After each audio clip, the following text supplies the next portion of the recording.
ஒரு ஆள் இறந்துட்டாருன்னு சொன்னா இறந்த உடனே நம்ம என்ன சொல்றோமோ, இறந்த உடனே அந்த சூடான நேரம் இருக்குல்ல, அப்பதான் இறந்திருக்கிறாரு, அந்த நேரத்தில் நம்ம வாயிலிருந்து என்ன வார்த்தைகள் அந்த பிரார்த்தனைகள் வருகிறதோ அதுக்கு மலக்குகள் உடனே ஆமீன் சொல்றாங்களாம். ஆமீன் சொல்றதுனால நீங்க என்ன செய்யுங்க, ஒரு ஆள் இறந்துட்டாரையானால் அந்த இடத்தில் சொல்லுகிற வார்த்தைகள் நல்லதா இருக்கட்டும். ஏதாவது ஒன்னு என்னை கொண்டு போன்னு சொல்லிட்டீங்கன்னு வைங்க, ஆமீன் மலக்கு, அப்ப அதோட கொண்டு போயிருவான்டா. அப்ப நம்ம ஏதாவது அந்த துன்பம் வருதுங்கிற நேரத்தில் இதை விளையாட்டை நினைச்சு நீங்க சொல்லிட்டு போயிடுறீங்க. இப்படி சொன்னா என்ன ஆயிர போகுது ஆகும், என்ன ஒரு நேரம் இல்லாம ஒரு நேரம் நினைச்சுட்டான் அல்ல அந்த துவாவை ஏத்துக்கிட்டான்னு சொன்னா நம்மளே கேட்டுப்பட்டு என்ன செய்வோம், அந்த வேதனை எனக்கு கொடுத்துருவாங்க, அல்ல கொடுத்துருவான். இது தாங்க இயறலை, உனக்கே அந்த தேவையில்லாத வேலை, அந்த வேதனை உனக்கு தந்துதான் மாத்தணுமா? அல்ல யாருக்கு மாத்தாமலே அல்ல அதை ரிலீஸ் பண்ண மாட்டானா? அது அல்லாஹ்வுக்கு முடியும் தானே. அது நபிகள் நாயகம் ஸல்லல்லாஹு அலைஹி சொல்றாங்க, இதா ஹலர்துமுல் மரீலா வில் மையித்த, ஒரு நோயாளியை நீங்கள் பார்க்க சென்றாலோ ஒரு மையத்தை பார்க்க சென்றாலோ, ஒரு நோயாளியை பார்க்க சென்றாலும் சரி, ஒரு மையத்தை இறந்து போன உடலை நீங்கள் பார்க்க சென்றாலும் சரி, ஃபகூலு கைரன், நல்லதை மட்டும் சொல்லுங்கள். ஏன் அப்படி நல்லதை சொல்லுங்க? இன்னல் மலாயிகத்தை யுஅம்மினூன அலா மா தகூலூன, நீங்கள் சொல்லுகிற அந்த சொல்லுக்கு மலாயிகத்துகள் என்ன செய்யறாங்க, வானவர்கள் ஆமீன் சொல்கிறார்கள். நாசமாக்குன்னு கேட்டீங்கன்னா ஆமீன்றுவாங்க. அப்ப நம்ம ஆமீனுக்கு மலக்குகள் ஆமீனுக்கு வித்தியாசம் இருக்கிறது. நம்ம ஆமீன்ங்கிறது அவ்வளவு தூய்மையா இருந்தாலும் இல்லாட்டாலும் இல்லை, மலக்குகள் சொல்றாங்கன்னா அல்லாஹ்வுடைய ஆர்டர் படி சொல்றதுனால அல்லாஹ் ஏத்துக்குவான். அதனால ரொம்ப கவனமாக அந்த வார்த்தைகளை அளந்து போட வேண்டும். இது ஒரு இறந்த பிறகு நம்ம கடைபிடிக்க வேண்டிய ஒரு அடுத்த விஷயம். இன்னொரு விஷயம் என்னன்னு கேட்டா, ஒரு ஆள் இறந்துட்டாருன்னு வைங்க, இறந்த உடனே அவரை பத்தி குறை சொல்லலாமா, அவரை பத்தி விமர்சிக்கலாமா, அவருடைய நன்மை தீமைகளை பற்றி பேசலாமா என்பதில் கூடுதலான விவரங்களை நம்ம அறிந்து கொள்ள கடமைப்பட்டிருக்கிறோம். நபிகள் நாயகம் ஸல்லல்லாஹு அலைஹி வஸல்லம் காலத்தில் ஒரு ஜனாசா வருது, ஒரு இறந்து போனவருடைய உடலை அந்த பக்கம் கொண்டு போயிட்டு இருக்கிறாங்க. போயிட்டு இருக்கும்போது அங்க இருந்த மக்கள் எல்லாம் என்ன செய்யறாங்க, ஃபஅஸ்னவு அலைஹா கைரன், அத நல்ல வார்த்தைகளை சொல்லி அதை பாராட்டுறாங்க. நல்ல மனுஷன், நல்ல அழகான மனுஷன் போயிட்டாரு, நல்ல ஒழுக்கமான மனுஷன், நேர்மையான மனுஷன், ஏதோ அவர் செஞ்ச நல்லதை சொல்லி பாராட்டுறாங்க. பாராட்டின உடனே அதை கேட்டுக்கிட்டு இருக்கிறாங்க ரசூல் ஸல்லல்லாஹு அலைஹி வஸல்லம். இப்போ காலன் நபி ஸல்லல்லாஹு அலைஹி வஸல்லம் வஜபத், ரசூல் ஸல்லல்லாஹு அலைஹி வஸல்லம் வஜபத் உறுதியாகி விட்டது அப்படிங்கிறாங்க. அப்புறமேல என்ன ஆகுதுன்னு கேட்டா, சும்மா மர்ரூபி உஹ்ரா, இன்னொரு ஜனாசாவை கொண்டு போனார்கள். ஒரு ஜனாசா போகுது, அதை எல்லாரும் பாராட்டுறாங்க, வஜபத்துங்கிறாங்க. வஜபத்துனா உறுதியாகி விட்டதுன்னு அர்த்தம். என்னன்னு விளங்கல, உறுதியாகி விட்டதுங்கிறாங்க ரசூல் ஸல்லல்லாஹு அலைஹி வஸல்லம். சும்மா மர்ரூபி உஹ்ரா, பிறகு இன்னொரு ஜனாசாவை கொண்டு போனாங்க. ஃபஅஸ்னவு அலைஹா ஷர்ரன், அதை போட்டு மக்கள்லாம் குறை சொல்றாங்க. இதெல்லாம் ஒரு மனுஷனா, இந்த ஜனாசா தூக்கிட்டு போகும்போது இவன்லாம் ஒரு மனுஷனா, அவனுடைய தீமைகளை பற்றி அந்த மக்கள் எல்லாம் பேச ஆரம்பிக்கிறாங்க.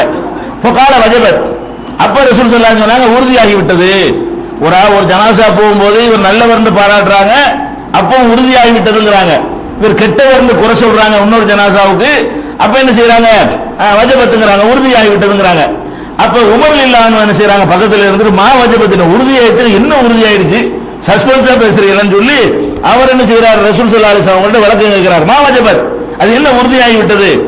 அப்ப ரசூல் ஸல்லல்லாஹு அலைஹி சொல்றாங்க, ஹாதா அஸ்னைத்தும் அலைஹி கைரா, அந்த ஜனாசாவை நல்ல விஷயங்களை சொல்லி நீங்கள் புகழ்ந்தீர்கள். வஜபத் லஹுல் ஜன்னா, அவருக்கு சொர்க்கம் உறுதியாகி விட்டது. வஹாதா அஸ்னைத்தும் அலைஹி ஷர்ரா, இந்த ஆளுக்கு கெட்டவர்னு சொல்லி நீங்க எல்லாம் எனக்கு நீங்க குறை சொன்னீங்க. இப்போ வஜபத் லஹுன் நார், இவருக்கு நரகம் உறுதியாகி விட்டது அப்படின்னு சொல்லிவிட்டு, அன்தும் ஷுஹதாஉல்லாஹி ஃபில் அர்லி, பூமியில நீங்கள் தான் அல்லாஹ்வின் சாட்சியாளர்கள்.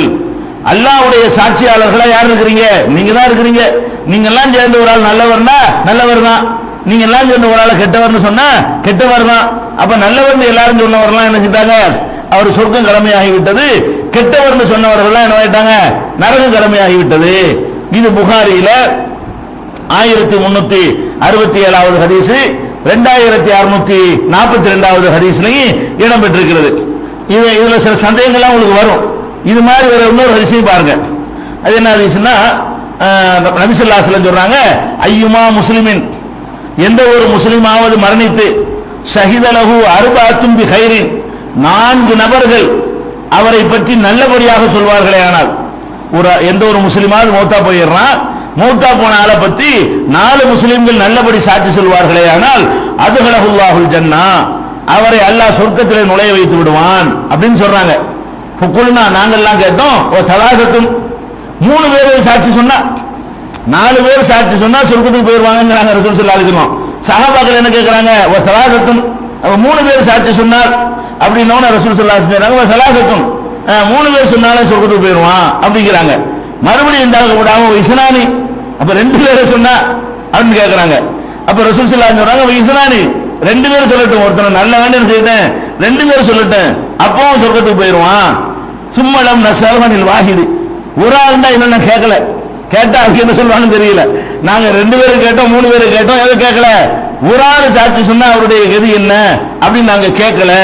இது புகாரியில 1368வது ஹதீஸாகவும் 2643வது ஹதீஸாகவும் இடம்பெற்றிருக்கிறது. இதுல என்ன கருத்து வருதுன்னு கேட்டா 2 விஷயம் வருது. ஒண்ணு, கெட்ட வேண்டு 4 பேர் மௌத்தானால பத்தி பேசியிருக்கிறாங்க, பேசலாமான்னு ஒரு கொஸ்டின் இதுல வருது. அதாவது ஒரு ஜனாசா போகும்போது பாராட்டுறாங்க, அது பிரச்சனை இல்லை. பாராட்டுறது ஒரு கொஸ்டினாக ஆகாது. எப்போதுமே இறந்து போனாலும் தானே பாராட்டுறீங்க, அது பிரச்சனை இல்லை. கெட்டது சொல்றது, திட்டுறது, நாசமா போயிருவாங்க, உருப்படுவான அநியாயக்கார பைய இப்படின்னு சொல்லி ஒரு ஜனாசா பார்த்து சொன்னாங்க. அதனால அவருக்கு நரகம் உறுதியாயிருச்சுங்கிறாங்க ரசூல் ஸல்லல்லாஹு அலைஹி வஸல்லம். எதை கண்டிக்கல, நீ எப்படி கெட்டவன்னு சொல்லலாம், ஏன் அப்படி சொன்ன அப்படின்னு ரசூல் ஸல்லல்லாஹு அலைஹி வஸல்லம் கேட்கல. 2வது விஷயம் என்னன்னு கேட்டா, 4 பேர் ஒருத்தர் நல்ல வேண்டா சொர்க்கம் ஆகி போயிடுது. 4 பேர் கூட இல்ல, 2 பேர் தான், குறைச்சு 2 பேர் தானே, அதிகம் தான் 4 பேருங்க. 2 பேர் ஒரு ஆளா நல்லவர்னு சொன்னா கூட என்ன ஆயிரு, அவர் சொர்க்கத்துக்கு போயிருவாரு அப்படிங்கிற மாதிரியான ஒரு கருத்து வருது. இந்த 2 கருத்துமே இதுக்கு மாற்றமான நிறைய ஹதீஸ்கள்லாம் வருது. இந்த 2 கருத்துமே நம்ம அடிப்படை வழங்கினவங்களுக்கு ஒரு உறுத்தலா இருக்கும். அது எப்படி, எத்தனை கலிசடையெல்லாம் முடிச்சு நல்லவன்னு சொல்றாங்க, நம்ம கண்ணால பாக்குறோம். அந்த மார்க்கண்டா என்னன்னு தெரியாத முஸ்லீம் பேர் தாங்கியா இருப்பான், அவனை என்ன செய்வான், ஊர்ல அம்பிட்டு பேரு ஆஹா ஓகன் அவனை புகழ்ந்து பாராட்டுறான், இவங்க எல்லாம் சொர்க்கத்துக்கு போயிருவாங்களா? எத்தனை நல்ல மனுஷனை போய் திட்டுறாங்க. அவன் நல்லவனா இருந்திருப்பான், ஊருக்கு நல்லதெல்லாம் செஞ்சிருப்பான், அவன் இறந்து போயிருவான், அவனை பிடிச்ச என்ன செய்யறான், அம்பிட்டு பேரு திட்டுறாங்க.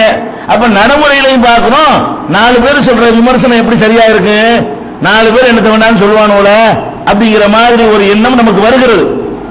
இப்ப இதுல இதுக்கு மாற்றமாக வரக்கூடிய ஒரு ஹதீஸை பாருங்க. நபிகள் நாயகம் ஸல்லல்லாஹு அலைஹி வஸல்லம் அவங்களுடைய காலத்துல உஸ்மான் பின் மலூன் என்ற ஒரு சஹாபி இருந்தாங்க. அந்த உஸ்மான் பின் மலூன்கிறவர் இறந்து போன உடனே வேதனை ஏற்பட்டு நோய்வாய்ப்பட்டு அவர் இறந்துடுறாரு. இறந்த உடனே அவர் கஃன் இடப்பட்டு எல்லாம் ஆடையெல்லாம் குளிப்பாட்டு கஃன்லாம் போட்ட உடனே நபிகள் நாயகம் ஸல்லல்லாஹு அலைஹி வஸல்லம் உள்ள வர்றாங்க. யாரை பார்க்க வர்றாங்க, உஸ்மான் இப்னு மலூன் என்ற ஒரு சஹாபி. அவர் மக்காவுல ஹிஜ்ர் செஞ்சு வர்றாரு, மதீனாவுல நோய்வாய்ப்பட்டு இறந்து போயிடுறாரு. இறந்து போனோன்னு அவர் குளிப்பாட்டி கஃன்லாம் போட்டு அவரை தூக்கிட்டு போற கண்டிஷன்ல இருக்கும் பொழுது நபிகள் நாயகம் ஸல்லல்லாஹு அலைஹி வஸல்லம் அவர்கள் உள்ள நுழையிறாங்க. நுழைஞ்ச உடனே உம்முல் அலாங்கிற ஒரு அம்மா இதை அறிவிக்கிறாங்க.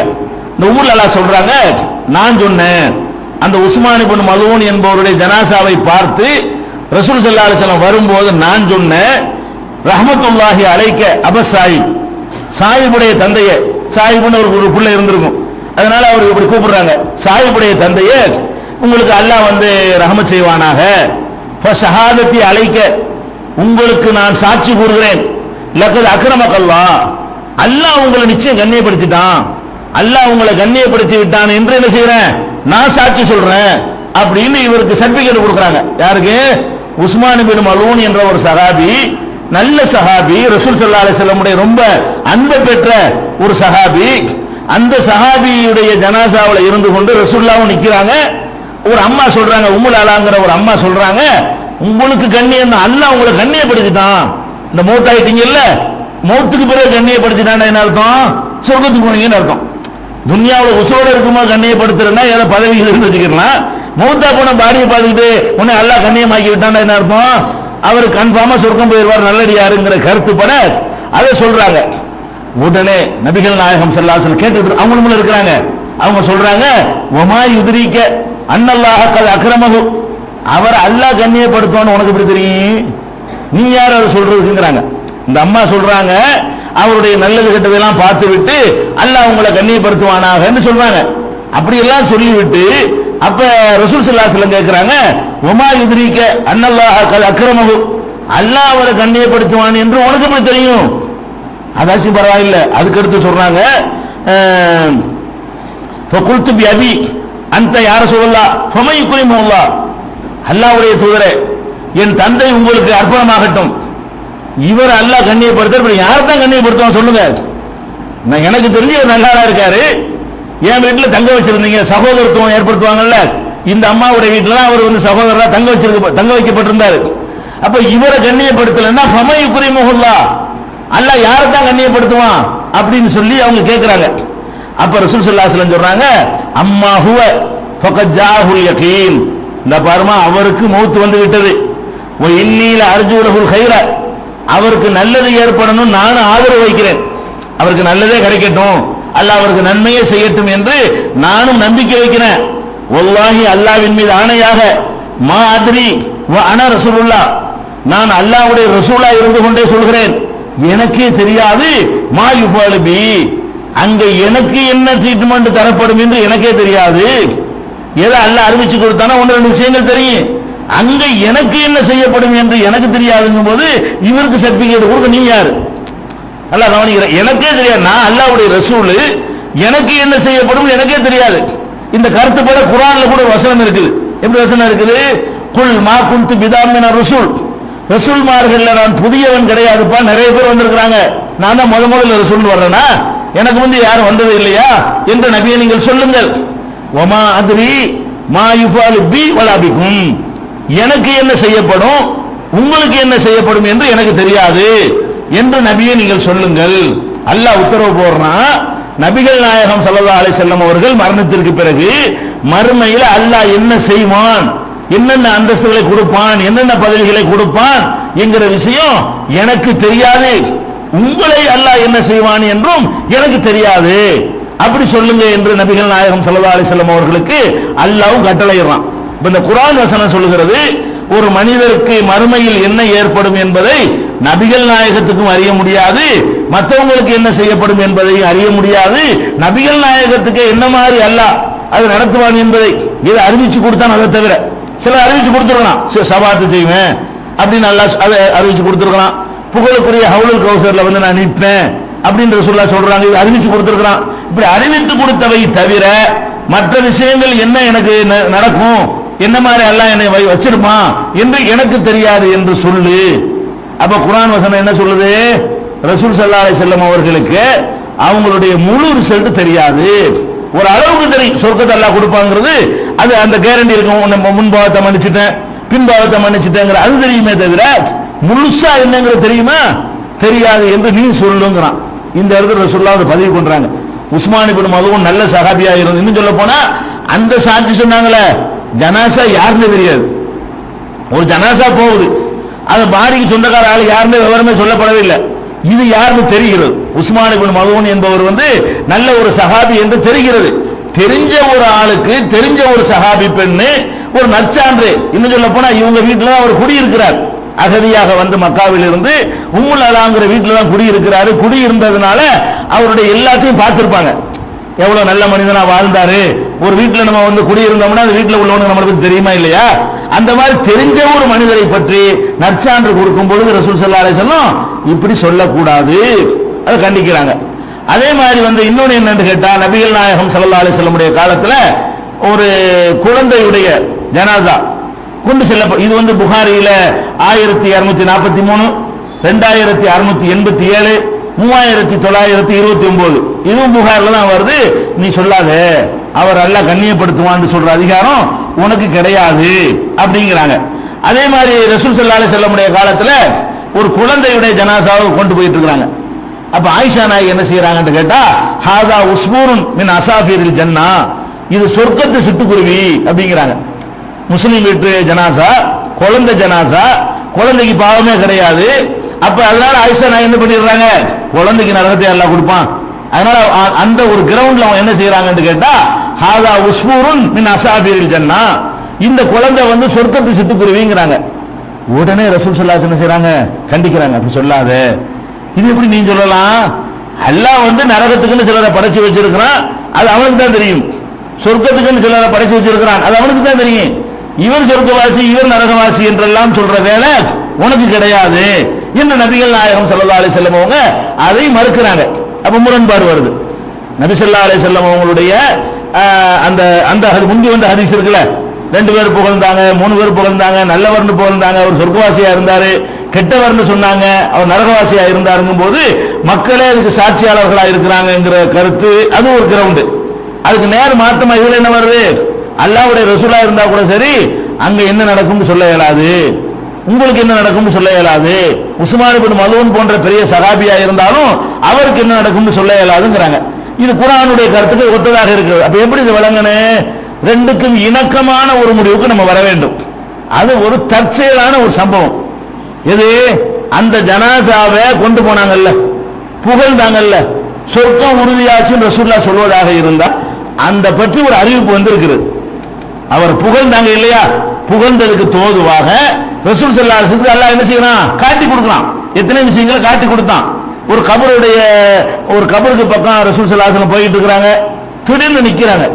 நின்று என்ன செய்யறாங்க, இதுல 2 பேர் அடக்கம் செய்யப்பட்டிருக்கிறாங்க, இவங்க வேதனை செய்யப்படுறாங்க, பெரிய பாவம் செஞ்சதுக்காக வேதனை செய்யப்படல, அற்பமான பாவம் செஞ்சிருந்தாங்க.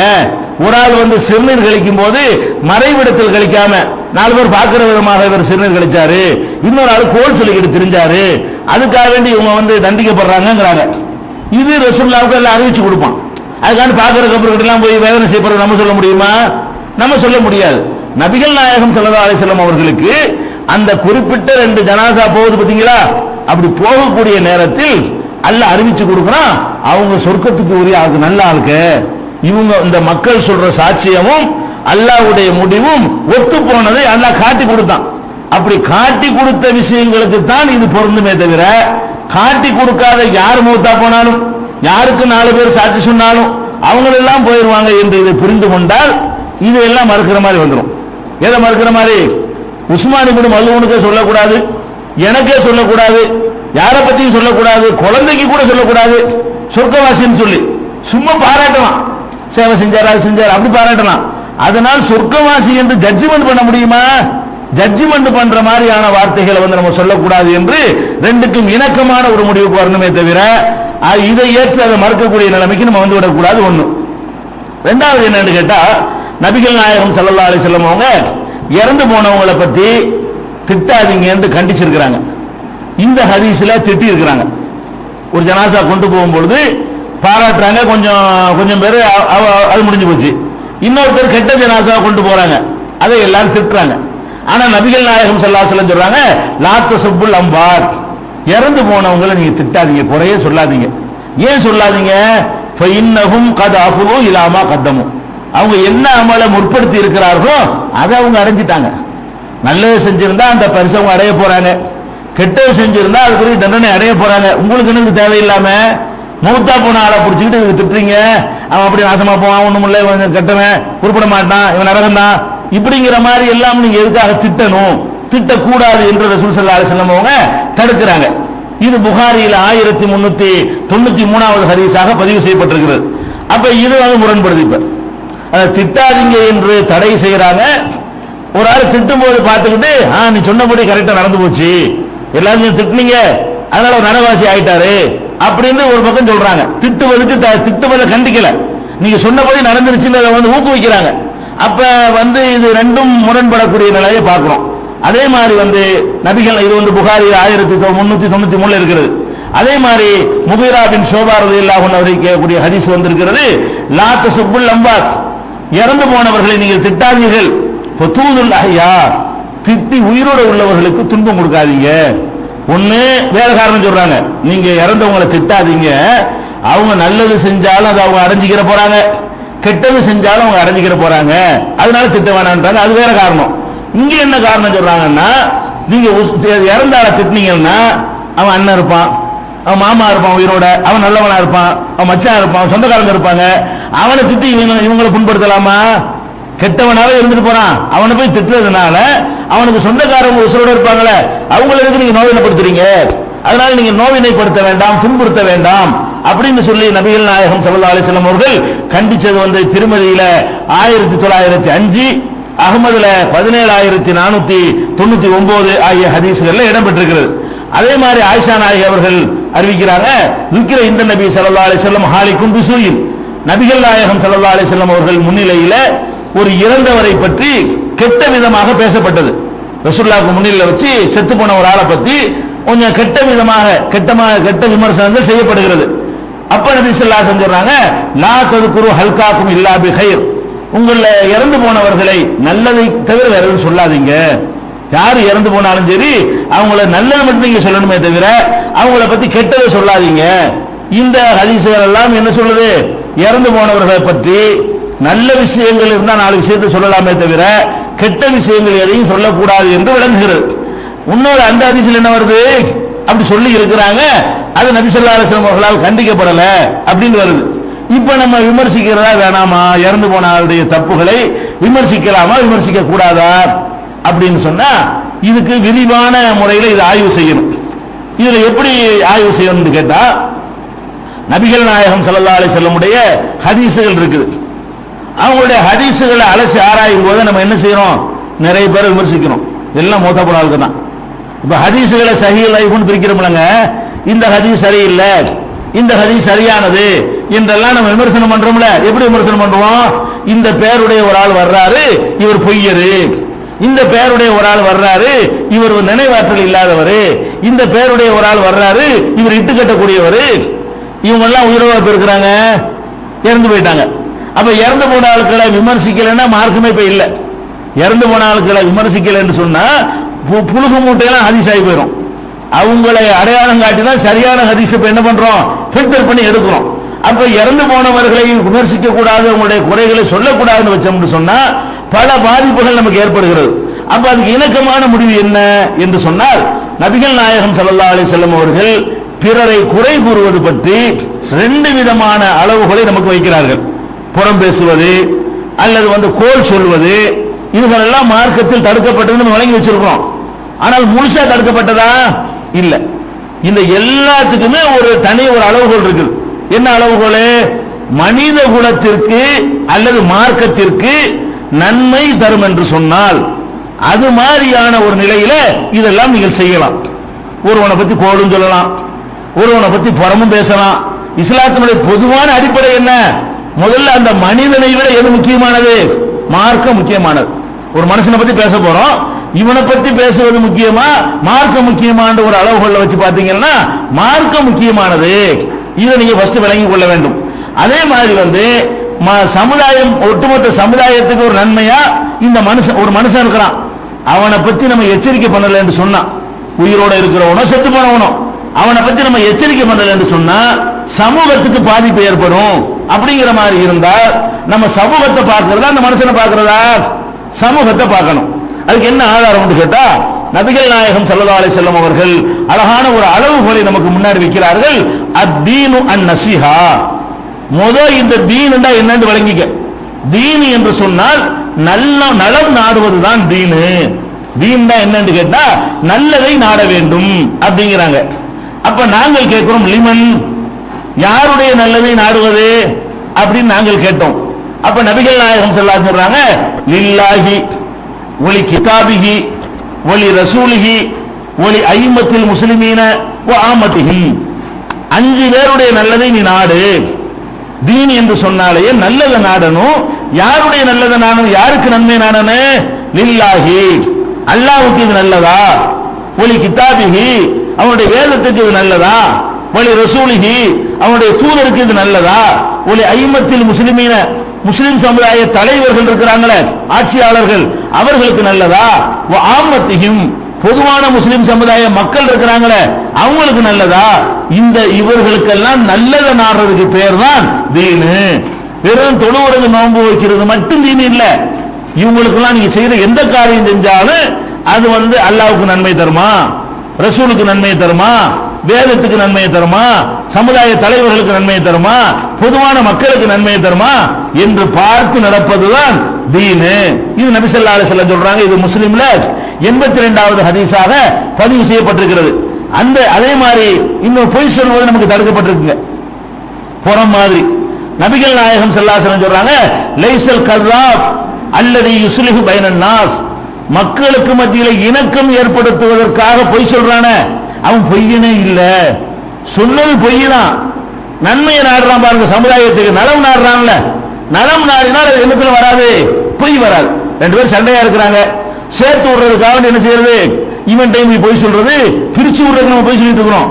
சேர்த்து விடுவதற்காக என்ன செய்யணும், பொய் சொல்லணும். எப்படி உங்களை பத்தி ஒரு அகவுகன் புகழ்றாருங்க, அவன்கிட்ட போயிட்டு என்ன செய்யணும், உங்களை பத்தி ரொம்ப உயர்வான அபிப்பிராயம் வச்சிருக்காரு, நீங்களும் தப்பா நினைச்சிட்டு இருக்கிறீங்க அப்படின்னு ரெண்டு பேருடைய அந்த கசப்புகளை குறைக்கிற மாதிரி கொஞ்சம் கூட குறைய நல்லதுகளை சேர்த்து, கூட குறைய கெட்டதை சேர்த்துறாம கூட குறைய நல்லதுகளை சேர்த்து சேர்த்து பொய் தான் போட்டு, ஆனால் பொய்யன் இல்லையா. அப்ப இஸ்லாத்தினுடைய பண்டமானது உங்களுக்கு வழங்குதா, சும்மா புறஞ்சொல்லக்கூடாது, பொய் பேசக்கூடாதுன்னு ஒரு முட்டத்தனமா வழங்கக்கூடாது. அது நன்மைக்கு பயன்படுற பொய்யா இருந்தால் அதை செய்யலாம், நன்மைக்கு பயன்படக்கூடிய புறமாக இருந்தால் அந்த புற மார்க்கத்தில் அனுமதிக்கப்பட்ட புறம் என்பதை வழங்கிக் கொள்ள வேண்டும். அப்ப அந்த மாதிரி ரசூலுல்லாஹ் சொல்றாங்க, லைஸல் கஸாப் அல்லது யுஸ்லிஹு பைனன்னாஸ், மக்களுக்கு மத்தியில நல்லிணக்கம் ஏற்படுத்துறவன், ஃபயுன்மி ஹைரன், நல்ல நன்மையை பெருக செய்யறவன், இவன் பொய்யனே கிடையாது. புகாரியில 2692வது ஹதீஸாக இடம்பெற்றிருக்கிறது. இந்த அடிப்படையை அளவுகோலாக வைத்துத்தான் நம்ம யாரை விமர்சனம் பண்ணினாலும் அதுல நன்மை இருக்குதா, இறந்தவரா இருக்கட்டும் உயிரோட உள்ளவரா இருக்கட்டும், அவரை பற்றி விமர்சிக்கிறதுனால் சமூகத்துக்கு ஒரு நன்மை ஏற்படும் என்றால் என்ன செய்யலாம், சமூகத்துக்கும் ஒரு தனி நபருக்கும் நன்மை ஏற்படும் என்று சொன்னால் பிறருடைய குறைகளை நம்ம என்ன செய்யலாம், பேசலாம், விமர்சிக்கலாம். இதுக்கு ஹதீசுகள்ல ஏராளமான ஆதாரம் இருக்குது. அதாவது ஒரு ஆள் ஒரு பையனை கடையில சேர்த்துக்கலாமான்னு என்ன கேட்கறீங்க, எனக்கு தெரியும் நல்லவன் இல்லைன்னு, நான் நோட்டீஸ் அடிச்சு வெளியிட்டா தப்பு, இந்த பையன் நல்லவன் இல்லை அப்படி நோட்டீஸ் அடிச்சு விட்டா இது தப்பா போயிடும். நான் பையன்ல இந்த பையன் நல்லவன் இல்லை, அது தேவையில்லாத விஷயம். நீங்க என்கிட்ட கேட்கறீங்க, இந்த இப்ராஹிமை நம்ம கடையில சேர்த்துக்கலாமா, உங்களுக்கு தெரியுமான்னு கேட்கறீங்க, எனக்கு தெரியும் ஆள் ஃப்ராடுன்னு தெரியும் வைங்களேன், நான் என்ன செய்யணும், சரியில்ல ஆளு சேர்த்தீங்கன்னா கேசியர்ல வச்சு என்ன தூக்கிட்டு போயிருவான் இப்படி நான் சொல்றேன். இது சொல்லணுமா சொல்லக்கூடாதா, சொல்லலன்னு வைங்க, நான் புறமுனான்னு சொல்லக்கூடாது, நல்ல புள்ளதான் அப்படின்னா ஒன்னொருத்தர் நாசமாக்குறதா. அப்ப இவனை குறை சொல்லக்கூடாதுங்கிறதுக்காக வேண்டி எங்கட ஆலோசனை கேட்ட ஒரு நல்லவன் இருக்கான அவன் லைஃபை பலி கொடுக்கிறதா, அவனை விஷப்படுத்துறதா. அப்ப நம்மள்ட்ட கேட்கிறாங்களா ஒரு ஆளை பத்தி, அது என்னவா இருக்குன்னு அவங்க தொடர்புடைய விஷயத்தை கேட்கணும். என் பொண்ணை கொடுக்கலாமான்னு கேட்கிறானா, அப்ப கருத்து சொல்லுங்க. வேலைக்கு வைக்கலாமான்னு கேட்கிறானா, அப்ப நீங்க கருத்து சொல்லுங்க. அவனோட அவங்க ஏதாவது ஒரு அக்ரிமெண்ட் போடலாமா, ஒப்பந்தம் பண்ணிக்கலாமா, குடுக்கல் வாங்கல் பண்ணலாமா, கூட்டு வியாபாரத்தில் சேர்த்துக்கலாமா அப்படின்னு கேட்டாங்கன்னு சொன்னா நீங்க சொல்லணும். சும்மா இஸ்மாயிலை பத்தி என்ன நினைக்கிறீங்க, ஒண்ணு நினைக்கிற போராட்ட வேண்டியதான். அதே சும்மா எதுக்கு நீ போய் கேட்கல, நான் சும்மா எதுக்கு கொண்டு சொல்லணும், நீ உனக்கு சம்பந்தம் உள்ள விஷயத்தை கேட்டீங்கன்னு சொன்னா உனக்கு அதுல பாதிப்பு வரக்கூடாதுங்கிற ஒரு அக்கறையில் ரசூல் ஸல்லல்லாஹு அலைஹி வஸல்லம் சொன்னாங்கல்ல, அப்படி சொல்லலாம். இந்த சொன்னாங்கல்ல பாத்திமாவுக்கு, அது மாதிரி சொல்லலாம், சம்பந்தம் இல்லாத விஷயத்தை சொல்லக்கூடாது. அதே மாதிரி ஹிந்து இருக்காங்கல்ல, ஹிந்தாங்கிறவங்க உங்களுக்கு தெரியுமில்லையே, அவங்க தான் ஹம்சா ரலியல்லாஹு கொலை செய்வதற்கெல்லாம் காரணமாக இருந்தவங்க, பின்னாடி இஸ்லாத்தை தெளிவு கொண்டவர்கள். முஆவியா ரலியல்லாஹு அன்ஹுடைய தாயார், முஆவியா இருந்தார்ல, சக்கரவர்த்தியா இருந்தார்ல, அவருடைய தாயார் யாரு, ஹிந்து. அவங்களுடைய கணவர் அபு சுஃபியான். அப்ப ஹிந்து என்ன செய்யறாங்க, ரசூலுல்லாஹ்ட்ட வர்றாங்க, சொல்றாங்க, என் கணவர் அபு சுஃபியான் இருக்கிறாரு, அவர் ரொம்ப ஒரு கஞ்சத்தனம் உள்ள ஆளா இருக்காரு. இந்த அம்மா புருஷன் இல்லாத ஒரு சபையில ரசூல் ஸல்லல்லாஹு அலைஹி வஸல்லம் அவங்கள்ட்ட என் கணவர் இருக்காருல, காசு செலவுக்கே தரமாட்டேங்கிறாரு, சரியான கஞ்சனா இருக்கிறாரு, நான் அவருக்கு தெரியாம ரகசியமா தேவைக்கு நான் எடுத்துக்கிட்டுமா, ஆனா காசு வச்சிருக்கிறாரு தரமாட்டேங்கிறாரு, நான் தேவைக்கு எனக்கு தேவையான அளவுக்கு நான் எடுத்துக்கலாமா, ஃபஹல் அலைய ஜுனாஹுன் அன் ஆகுத மின் மாலிஹி சிர்ரன், அவருடைய காசுல இருந்து ரகசியமா நான் எடுத்துக்கொள்வது எனக்கு கூடுமா, குற்றமாகுமா அப்படின்னு கேட்கிறாங்க.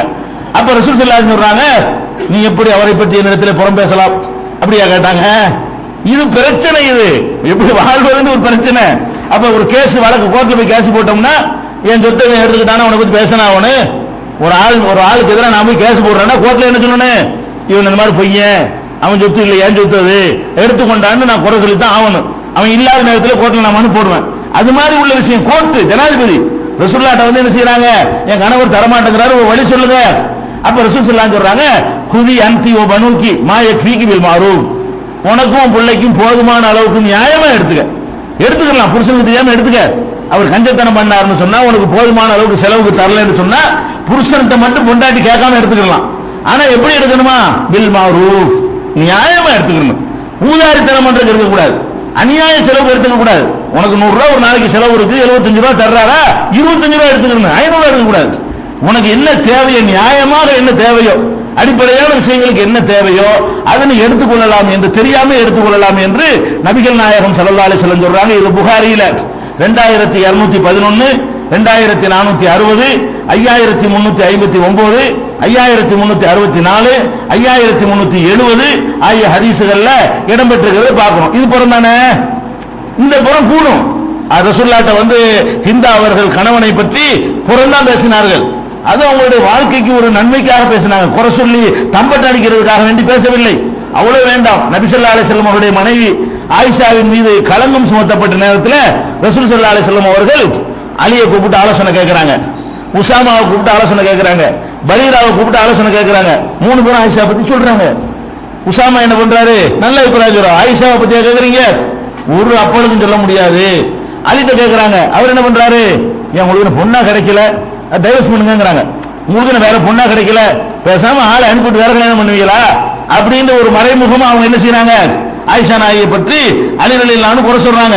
கேட்டதுனால சொன்னாங்க, ஆலோசனை என்னப்பா, என் குடும்ப விஷயமா இருக்குது, நீ மருமகனா இருக்கிற, தம்பியா வேற இருக்கிற, என்ன செய்யலாம்னு சொல்லுன்னு சொல்லி இந்த மாதிரி ஊர் போன பரப்பி விட்டாங்களே, நான் என்ன நடந்துக்கிறேன் என் மனைவிட்ட அப்படின்னு கேட்கும் பொழுது அவர் கொஞ்சம் ஒரு மாதிரியான ஒரு அபிப்பிராயத்தை சொல்றாரு. அதனால கடைசி வரைக்கும் அவங்க 2 பேரும் ஒத்துக்கல. அலி ஆயிஷாவுடைய சண்டைகள், யுத்தங்கள், அதுல இருந்து பாத்தீங்கன்னா ஆயிஷா நாயை வந்து அலிக்கு பிடிக்காது, அலிக்கு வந்து ஆயிஷா பிடிக்காது. அவங்க 2 பேருக்குமே அப்படியே ஆரம்பத்திலிருந்து இருந்து கொண்டிருந்தது. அந்த அடிப்படையில் அவங்க தப்பா சொல்றாங்க.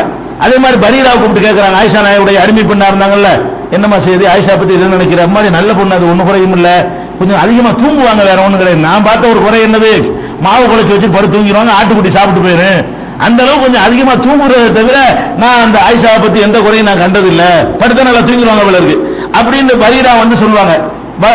உங்க மனைவி வந்து ரொம்ப தூங்குறாளு அப்படின்னு சொன்னது பிறந்தானே, தெரியாம தானே சொன்னாங்க. கேட்கும்போது சொல்லலாம், அவங்க வாழ்க்கை பிரச்சனை, கணவர் மனைவியை பத்தி ஒரு விஷயத்தை அறிந்து கொள்ள கேட்கிறாரு, அதுல என்ன அவங்களுக்கு தெரியும் நினைக்கிறாங்களோ அதை அவங்க சொல்றாங்க. இது புகாரியில 7369, 7637, 2661 இதுகளெல்லாம் நமக்கு எதை காட்டுதுன்னு கேட்டா, ஒருவரை பற்றி குறை சொல்வது, இறந்த உறவினோட உள்ளவரும் ஒருவரை பற்றி குறை சொல்வது வந்து குறை சொல்லணுங்கிறதுக்காக குறை சொல்வது கூடாது, யாருக்கு நன்மை இல்லாத வகையில் குறை சொல்வது என்பது கூடாது.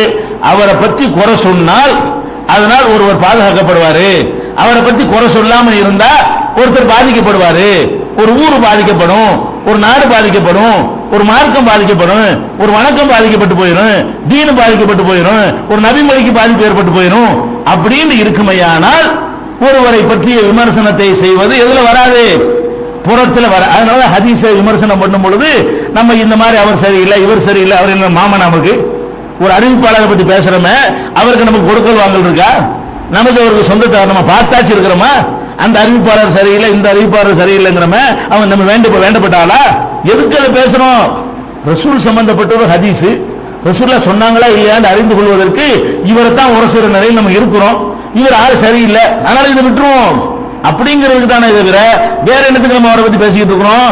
திருமறை குர்ஆன்ல 49வது அத்தியாயத்தில் 6வது வசனத்தில் அல்லாஹ் சொல்லி காட்டுகிறார், யா அய்யுஹல்லதீன ஆமனு இன் ஜாக்கும் ஃபாஸிகும் பினபையின் ஃபதபையனு அன் துஸீபு கௌமம் பிஜஹாலத்தின் ஃபதுஸ்பிஹு அலா மா ஃபஅல்தும் நாதிமீன். நம்பிக்கை கொண்டவர்களே, உங்களிடத்தில் ஒரு தீய செயல் செய்பவன் ஒரு செய்தியை கொண்டு வந்தால் ஃபதபையனு அதை தீர விசாரித்துக் கொள்ளுங்கள். ஒரு ஆள் ஒரு செய்தி நம்மள்ட்ட சொன்னார்னு சொன்னா அதை தீர விசாரித்து நீங்க முடிவெடுக்கணும், சொன்னதையெல்லாம் நம்பிட்டு போயிடக்கூடாது என்று அல்லாஹ் சொல்றான். அப்படி தீர விசாரிக்கல என்று சொன்னா அநியாயமாக ஒரு சமுதாயத்தை பற்றி, ஒரு நபரை பற்றி தப்பான முடிவுக்கு வந்து அதனால நீங்க கவலைப்படக்கூடியவங்களாக துஸ்பிஹு அலா மா ஃபஅல்தும் நாதிமீன், உங்களுடைய செயலுக்காக நாளைக்கு வருந்த வேண்டியது வந்துடும். அதனால எந்த செய்தியை கேட்டாலும் அதை வந்து தீர அலசி ஆராயுங்க அப்படின்னு அல்லாஹ் சொல்லி காட்டுகிறான். அதே மாதிரி நபிகள் நாயகம் ஸல்லல்லாஹு அலைஹி வஸல்லம் சொல்றாங்க, கஃபாபில் மரி கதிபன் ஐயு ஹதீஸ பி குல்லி மா சமிய, கேட்டதையெல்லாம் அடுத்த ஆள்கிட்ட பரப்புறானே அவன் தான் பொய்யங்கிறதுக்கு ஒரு பெரிய ஆதாரம். பொய்யன் வந்து பொய் சொல்றவன் மட்டும் பொய்யன் இல்ல, என்னென்ன காதுல வருது அதை உடனே பரப்பி விடுறது, அவன் தான் பொய்யன் என்று நபிகள் நாயகம் ஸல்லல்லாஹு அலைஹி வஸல்லம் அவங்களும் சொல்றாங்க. அப்ப இதுல நம்ம என்ன விளங்குறோம்னு கேட்டா, ஒரு செய்தியுடைய நம்பகத்தன்மையை நிரூபிப்பதற்காக வேண்டி, உறுதி செய்வதற்காக வேண்டி பல விதங்களில் நம்ம ஆய்வு செய்யலாம். அப்படி செய்யும் பொழுது ஆளையும் ஆய்வு செய்ய வேண்டி வரும். இவர் சரியான ஆள் தானா, இவர் உண்மையை பேசக்கூடியவரா, இவர் பொய் சொல்லி இருப்பாராங்கும் போது ஒரு மனிதனுடைய நல்லது கெட்டதை எடை போட வேண்டிய ஒரு அவசியம் நமக்கு ஏற்படுகிறது. அதை அல்லாஹ் அனுமதிக்கிறான் என்பதை பார்க்கிறோம். அதே மாதிரி இன்னும் சொல்ல போனால் நபிகள் நாயகம் ஸல்லல்லாஹு அலைஹி வஸல்லம் சொல்றாங்க, ஒரு மனிதன் ஒரு கடனை வாங்கி விட்டான். கடனை வாங்கிவிட்டு திருப்பி தர்றதுக்கு வசதி இருக்குது, ஆனாலும் தரமாட்டேங்கிறான். திருப்பி தர வசதி இல்லாம கொடுக்காம இருந்தா அது ஒரு கணக்கு. திருப்பி தர வசதி இருந்து என்ன செய்யறான், கடனை லேட் பண்றான், அவகாசம் சொல்றான், நாளைக்கு தர்றேங்கிறான், அடுத்த வாரம் தர்றேங்கிறான். இந்த மாதிரி ஒருவன் நடந்து கொண்டானேயானால் இந்த கடன் கொடுத்தவன் இருக்கான அவன் இவனை பத்தி புறம் பேசுறதும் இவனை பத்தி தாறுமாறா திட்டுறதும் அவனுக்கு ஹலாலுங்கிறாங்க ரசூல் ஸல்லல்லாஹு அலைஹி வஸல்லம். ரசூல் ஸல்லல்லாஹு அலைஹி வஸல்லம் சொல்றாங்க, லையுல் வாஜிதி யுஹில்லு இர்லஹு வ உகுபதஹு. ஒருத்தன் வச்சுக்கிட்டு இருக்கிறவன் கடன் கொடுக்க தாமதப்படுத்துவது அவனை பற்றி பேசுவதற்கும் அவனை தண்டிப்பதற்கும் கடன் கொடுத்தவனுக்கு அனுமதி அளிக்கிறது. அப்ப நம்ம ஒரு ஆள் கடனை கொடுத்து போனோம் தரமாட்டேங்கிறான்னு சொன்னா சரியான கடங்கார பயலா இருக்கான், நேர்மையற்றவனா இருக்கான்னு 1000 பேர் நம்ம சொல்லலாம். நம்மள்ட்ட கடனை வாங்கி போட்டு தராம, இது புறத்துல வராது, நம்ம காசுல வாங்கியிருக்கிறான். அப்ப வாங்கின கடனை வாங்கிட்டு திருப்பி தராம வசதி இல்லாம இருக்கானான்னு பார்க்கணும். இயலாமையில தர முடியாம இருந்தா நமக்கு ஹலால் ஆகாது. அது அல்லாஹ் என்ன செய்யணும், இல்லாதவனுக்கு நீங்க டயம் கொடுங்க, வயின்கானது உசரத்தின் நல்தத்தின் இலா மைசரா. ஒருத்தன் சிரமப்படுறவனாக இருந்தால் அவனுக்கு வசதி வர்ற வரைக்கும் நீங்க அவகாசம் கொடுங்கன்னு அல்லாஹ்வே சொல்றான். அது இல்லாதவனுக்கு உள்ளது. நல்லா தெரியுது, காசு வச்சிருக்கான், வாங்கின கடனை வேணும்னே தரமாட்டேங்கிறான், இவனை டேமேஜ் பண்ணி விடணுமா, விடுவதற்கு நமக்கு அனுமதி இருக்குது. அப்படி டேமேஜ் பண்ணி விட்டால் நம்ம புறம் பேசின குற்றம் வராது. அவனை பத்தி நம்ம என்ன செய்ய, இன்னும் 1000 பேர் வாங்கிடுவானே, நம்மள்ட்ட வாங்கிட்டு தராம இருந்த மாதிரி இவனை அம்பலப்படுத்தாம விட்டோம்னு சொன்னா உன்னை எத்தனை பேரை ஏமாத்துவான். அப்ப நபிகள் நாயகம் ஸல்லல்லாஹு அலைஹி வஸல்லம் சொல்றாங்க, லையுல் வாஜிதி, இருக்கிறவன் கடன் கொடுக்க தாமதப்படுத்துவது யுஹில்லு இர்லஹு வ உகுபதஹு, அவனை தண்டிக்கிறதுக்கு ஹலாலாகி விடுகிறது, அவனை பற்றி மான மரியாதையை களங்கப்படுத்துவதும் ஹலாலாகி விடுகிறது என்று நபிகள் நாயகம் ஸல்லல்லாஹு அலைஹி வஸல்லம் சொன்னதாக நசையில 4610, 4611, 3144, 17267 இது மாதிரியான நம்பர்கள்ல எல்லாம் இடம்பெற்றிருக்கிறத நம்ம பார்க்கிறோம். அப்ப இதெல்லாம் புறந்தானே, நம்ம ஒருத்தர் கடன் வாங்கிட்டு தராம இருந்தா அவனை பத்தி வேற ஆள்கிட்ட சொல்றது புறந்தானே. இந்த புறம் அனுமதி இருக்கிறது. ஏன் நம்ம பாதிக்கப்பட்டிருக்கிறோம், நம்ம டேமேஜ் பண்ணி விட்டாதான் நம்ம அடுத்தவனை காப்பாற்ற முடியும். இது மாதிரி எல்லாம் இருக்கிறத பார்க்கிறோம். நபிகள் நாயகம் ஸல்லல்லாஹு அலைஹி வஸல்லம் அவர்கள் கூட ஒரு ஆள் பார்க்கணும்னு வர்றாரு. ரசூல் ஸல்லல்லாஹு அலைஹி வஸல்லம் அவங்கள பார்க்கறதுக்கு பர்மிஷன் கேட்கிறார். நபிகள் நாயகம் ஸல்லல்லாஹு அலைஹி வஸல்லம் என்ன பண்றாங்க, இந்த சனியை முடிச்சவனா வர்றான் அப்படின்னு ஆயிஷா நாய்கிட்ட சொல்றாங்க. அவன் அந்த வர்றால பத்தி என்ன செய்யறது, அது ஒரு கடினமான வார்த்தை, பிஸ அகுல் அஷீரா, ஆக கெட்ட பயலா செய்வேன் அப்படிங்கிறாங்க ரசூல் ஸல்லல்லாஹு அலைஹி வஸல்லம். சரி வர சொல்லுங்க, வந்துட்டான்ல ஆளை வர சொல்லுங்க அப்படிங்கிறாங்க. வந்த உடனே அவரு நல்லா பேசுறாங்க. வந்த ஆள்கிட்ட செய்யறாங்க, என்னப்பா சோமா இருக்கிறியா என்ன செய்யுன்னு பேசுறாங்க.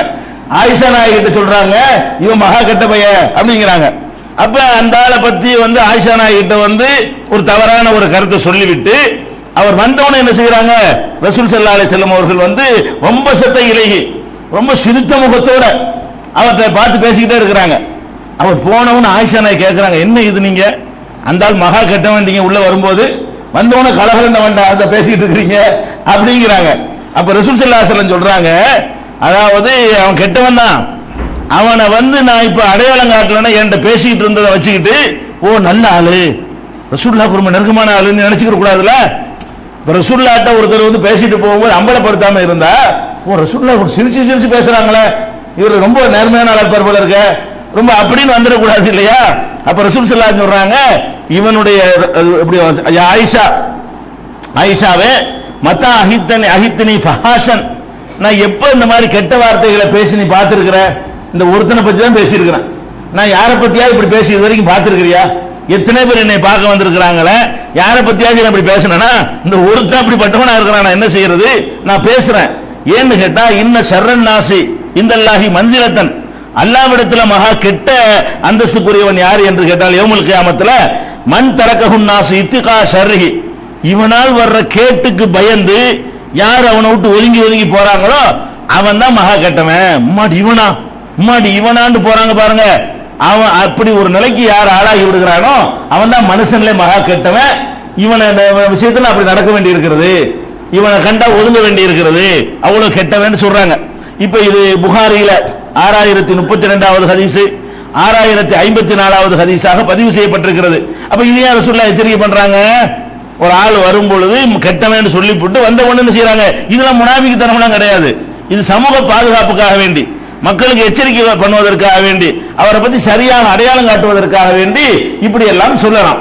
இதே மாதிரி தான் இறந்தவர்களை பற்றி பேசுவதற்கும் இந்த அவ்வளவும் பொருந்தும். சமுதாய நன்மை, மார்க்க நன்மை என்ற இருந்தால் பேசணும். அவனை பத்தி யாருக்கும் தெரியாது, அவன் பாட்டுக்கு போயிட்டான், அவன் அளவுக்கு கெட்டவனா இருந்தான், அவனை பத்தி யாருக்கு எந்த விதமான மரியாதையும் கிடையாது, அவன் சொன்னதெல்லாம் யாரும் மார்க்காண்டு ஏத்துக்கிற போறதும் கிடையாது. அப்படி ஒருத்தன் கெட்டவனாவே இருந்து மூத்தாயிட்டான்னு வைங்க, அதுவும் பேசக்கூடாது. நமக்கு என்ன, அவன் கெட்டவனா இருந்தா அவன் கேட்டு அவனோட, இதை போய் நம்ம பேச வேண்டிய அவசியம் கிடையாது. இப்படி புரிந்து கொள்ள வேண்டும். அதன் அடிப்படையில் தான் நபிகள் நாயகம் ஸல்லல்லாஹு அலைஹி வஸல்லம் காலத்துல இந்த கெட்டதை பேசினாங்கல்ல, அதை புரிஞ்சுக்கணும். ஒரு ஜனாசா கொண்டு போகும்போது இவர் நல்லவர்னு பாராட்டுறாங்க, அது ரசூல் ஸல்லல்லாஹு அலைஹி வஸல்லம் வஜபத்து உறுதியாகி விட்டதுங்கிறாங்க. இன்னொரு ஜனாசா போகும்போது கெட்டவர் பேசுறாங்க, அதுவும் உறுதியாகி விட்டதுங்கிறாங்க. அந்த கெட்டவர் எப்படிப்பட்டவராக இருந்திருப்பாரு, இவர் அம்பலப்படுத்தி ஆக வேண்டும் என்கிற அளவுக்கு உள்ள ஒரு ஆளா இருந்திருப்பாரு. அவரை பத்தி கெட்டவர் விமர்சிப்பதற்கு நியாயம் இருந்திருக்கும். அப்படி இல்லைன்னா ரசூல் ஸல்லல்லாஹு அலைஹி வஸல்லம் ஒரு தடை போட்டாங்களே, லா தஸுப்புல் அம்பாத், இறந்தவர்களை திட்டாதீங்க, இறந்தவர்களை ஏசாதீங்க, அவங்க செஞ்சது அவங்க அடைந்து கொண்டார்கள், அதுக்கு மாற்றமா போயிடும். அதுக்கு மாற்றம் இல்லாம தான் விளங்கணும். ரெண்டையும் இணைச்சு தான். அப்ப ரசூலுல்லாஹ் தடை செஞ்சதை சஹாபாக்கள் செய்ய மாட்டாங்க, அது ரசூலுல்லாஹ்க்கு முன்னிலையில. தடை செஞ்சதை ரசூலுல்லாஹ்க்கு பிந்தி கூட செஞ்சிடலாம். ரசூல் ஸல்லல்லாஹு அலைஹி வஸல்லம் கண்ணு முன்னாடியே தடை செஞ்சதை பார்த்து செய்வாங்களா? செஞ்சா ரசூல் ஸல்லல்லாஹு அலைஹி வஸல்லம் பார்த்துட்டு மௌன அங்கீகாரம் கொடுப்பாங்களா? அப்ப அது நியாயமான அடிப்படையில் அந்த விமர்சனம் இருந்திருக்கிறது. அந்த இறந்து போனவரை பற்றி பேசுவதற்கு நியாயம் இருந்திருக்கிறது. அது என்ன நமக்கு தெளிவுபடுத்தப்படாவிட்டாலும் அது அந்த காலத்தில் வாழ்ந்த மக்களுக்கு அது தேவையா இருக்கும், தெரிஞ்சிருக்கும். அப்படி விளங்கி கொண்டோமையானால் இது மாதிரியான ஹதீசுகளுக்கு உள்ள முரண்பாடுகள்லாம் போய்விடும்.